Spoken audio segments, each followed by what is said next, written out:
Hi, I'm Tom. And I'm Molly. Welcome to Forensic Gameology, hosted by ForensicGameology.com. Reviews for science. 7 minutes or less. One Night Ultimate Vampire. This game is a standalone expansion, and you can combo with One Night Ultimate Werewolf and Werewolf Daybreak. And potentially Alien now, but we haven't played that one. We haven't played that one, and potentially whatever they come out with in the future, yeah. Right?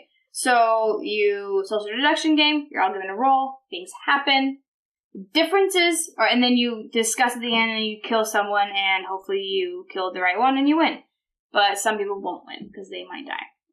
The difference in this one is that there are two different phases. So there's the dusk, not dawn. The dusk is where you have these marks. So everyone has a card with a roll, and everyone starts off with a clarity token. Okay? And then at dusk, the tokens could change. So you could be marked as the one that needs to be killed by an assassin. You could be given the vampire token. You could be put in love. You could become a traitor. There's other such things you can do. So then you wake up after dusk and you look at your mark. Then you go back to sleep. And then everything that happens in Werewolf similarly happens now at nighttime, where these cards can be changed or moved around. Or marks. Marks can also be moved around, but you can't look at anything else after that. And then you wake up, you discuss who to kill, and you kill them. Simplicity versus complexity. I think this one is more complex than its predecessors because it adds that second phase. It's now on the players to remember to look. Like sometimes it says it's dusk, at the end of dusk, everyone open your eyes and check your mark, and some people don't. And they could have listened, but it's just if you've come from the other app and you're just waiting until the end of the whole thing. Plus, having marks and these identity cards can give it a little more to remember with new roles and new abilities. It is more complex than the original. It's not too complex that you couldn't teach it and somebody would understand it, but as you'll see later on, I'd rather play this with the other expansion, or with the other games as an expansion instead of as a standalone. And so I would think I'd like to ramp them up with Werewolf before just throwing this in. Yeah, this game is definitely more complex than the others. It adds in this extra step and an extra thing and more tokens that you're moving around and more ability to change up things. Still on the scales of overall ease of games, still on the easier side of games, but more complex than the others. Luck versus strategy.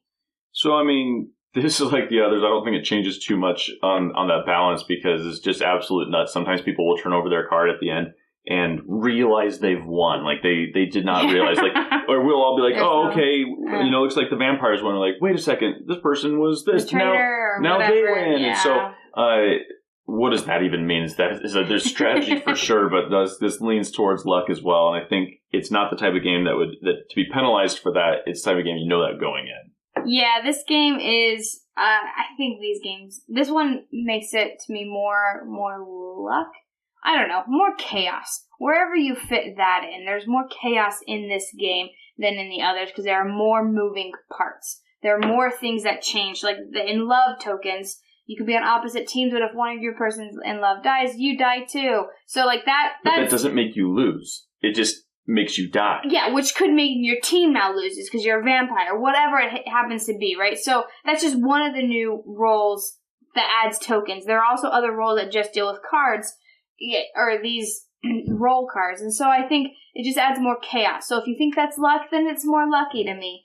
If you don't, then it's just more chaotic.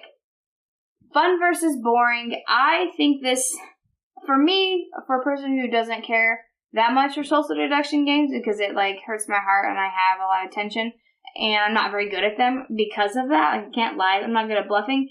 Then I like this one more. In a sense, because there's just so much more chaos that it's easier for me to just slip under the radar and play and be like, I don't know who I am, or if I'm going for him, it's because I know that we're in love. See what I did there? So, because I know that we both have the love tokens, so we're in love, so does that. He's like, are you on the same team? I don't know. We're on some kind of team because we're in love, or I know he's a traitor, or I'm scared, or because I have the fear token. Whatever it is, I am able to fly more under the radar and have a better enjoyment of the time and trying to be more boisterous and discussing. I think this game is super fun with the caveat that it must be played with One Night Ultimate Werewolf. Which is just even crazier. But in its own standalone I don't really care for it. And I love these types of games. I just don't, I feel like it's just a lot emptier. It doesn't have enough soul. Getting the mark of fear and not being able to is like essentially skip your turn. You can't do stuff. Yeah. Because you can't do your nighttime like action. is it the copycat in this one? There's one that like is like the doppelganger or copycat. And I feel like it's just so useless. Whereas when you combine this with the Daybreak and the original, incredible. It just instantly ratchets up to 10, and then you break the knob off, and it just stays at 10 forever. Like, it's awesome. Break the knob off. Don't ever move it. There is... All right. You have assassin? Yeah. Okay. So the assassin tries to kill somebody. The apprentice assassin wakes up with the assassin, and it has to kill the assassin. So you open your eyes, and you look up, and that person's looking at you. And you're looking at you, and you're like, I have to kill you. But they have to kill someone else. So now they're trying to like keep you off the trail. When you play with werewolves and villagers and vampires only win if at least a werewolf is killed, but no vampires are killed. Werewolves are the opposite, and then villagers have to kill at least one vampire and one werewolf, and it's awesome. It's just glorious. I love that. So in combination with the other two, or at least one of the two, 10 out of 10. Perfect. Sublime.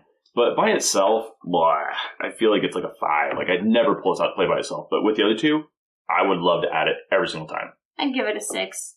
I give it a 6. Well, okay. I get it. Subscribe on YouTube and get a glitter painting. One Night Ultimate Vampire. We presented the evidence. You be the judge.